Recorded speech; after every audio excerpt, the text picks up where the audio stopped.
21শে মে গেছে কিন্তু দিদির জন্মদিন, আর দিদির জন্মদিনে কিন্তু আমার একটা উপহার দেওয়ার কথা ছিল। যেহেতু উপহারটা আমি বানাবো নিজের হাতে, তো এমন একটা উপহার বানাবো সেটা কিন্তু সময় সাপেক্ষ, মানে হাতে সময় নিয়ে কিন্তু করতে হবে। প্রচুর একটা কঠিন একটা উপহার।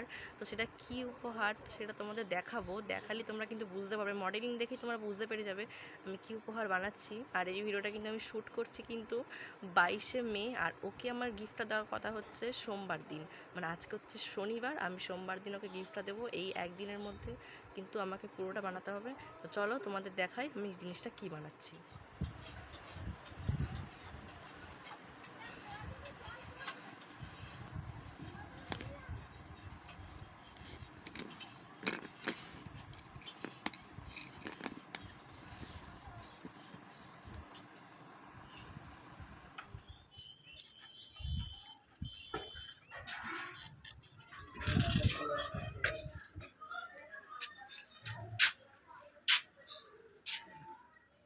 তো তোমরা যারা যারা আগের ভিডিওটা আমার দেখেছিলে, তো অনেকেই তো জানো যে দিদির জন্মদিন মানে 21শে মে গেছে, তো সেদিন আমি কিছু দিতে পারিনি।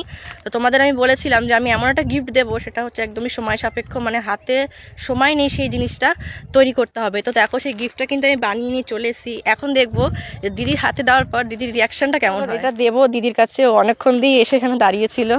তো নে দেখ, বল কেমন হয়েছে। Thank you.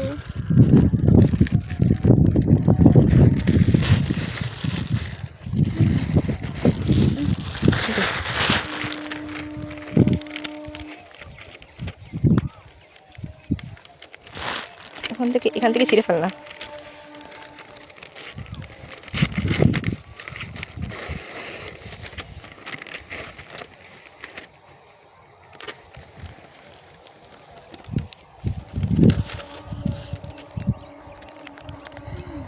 সুন্দর।